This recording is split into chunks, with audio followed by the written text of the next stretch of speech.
Greg Merlino is here, president and founder of Ameriway Financial Services, to talk about this market. Welcome to the show, Greg. Yeah, thanks for having me.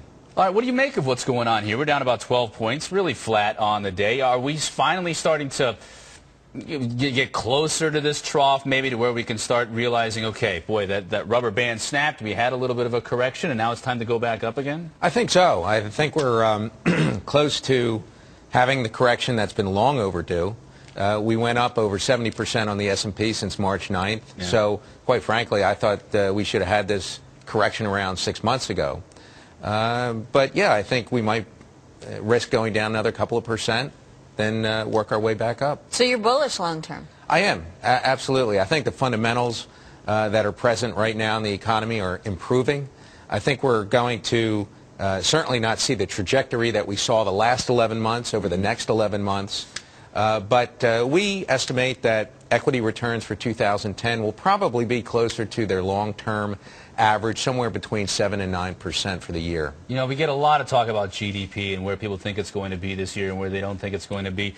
You know, slow, tepid growth of 2.5% you hear a lot about. But then you also hear some people that are a little bit more bullish on the economy and say maybe 3.5%. Is that going to make that big of a difference as we navigate through 2010 if we're 2.5 versus 3.5?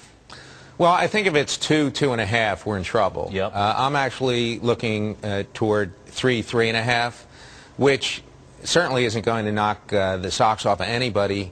And from a recession, trough is very tame, historically speaking.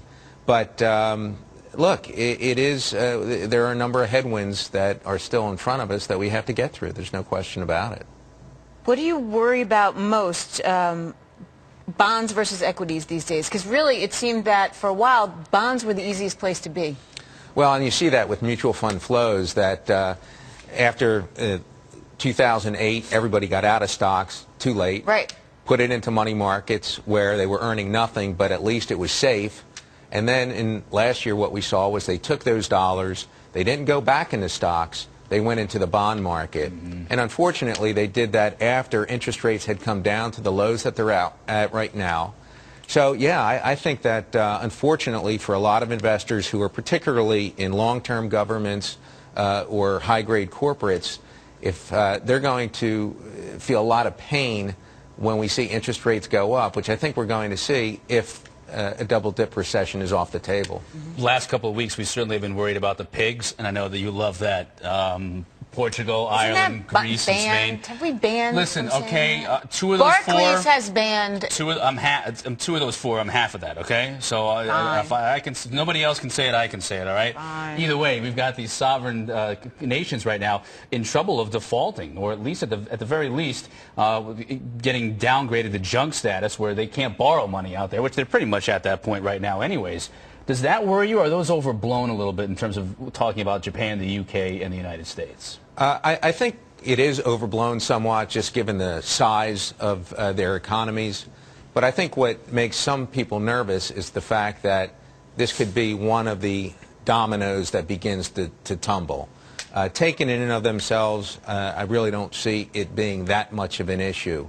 And again, I think the fundamentals that we're seeing right now in the stock market between earnings, manufacturing, retail sales, all showing significant signs of improvement, that outweighs some of those risks that we see. Because we said this about, you know, Bear Stearns collapsing. We said this about Lehman, like, we'll get through it. It won't be that systemic, all that. And then here we are with all these countries whose acronym I refuse to say, that this could come home to roost. Or better yet, does it bring the focus on, like, say, a place like California? We spent a lot of time talking about California, but fifth largest economy in the world is in that state, basically. Well, yeah, and that's why we're concerned very much about the interest rate environment, because there is so much massive debt out there, all the stimulus, deficits. These are real headwinds that we're going to have to address, and unfortunately, from a political perspective, nobody seems to want to be able to tackle the hard issues. When you look at some of the sectors that are out there, I mean, is there something in 2010 you're overly bullish, or you're overall bullish, but is there some particular sector or particular stocks you like more than others? Well, there are.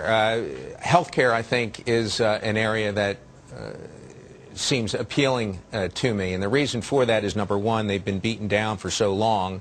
And number two, I think that any legislation that comes about with regard to health care reform is going to be so watered down that it's not really going to impact these companies. We're also pretty bullish on large cap tech, which has been a good performer for a while. But the reason for that is because I think businesses are again beginning to spend a little bit with regard to their infrastructure. And the balance sheets on technology companies is in a lot better shape than some other areas, namely financials.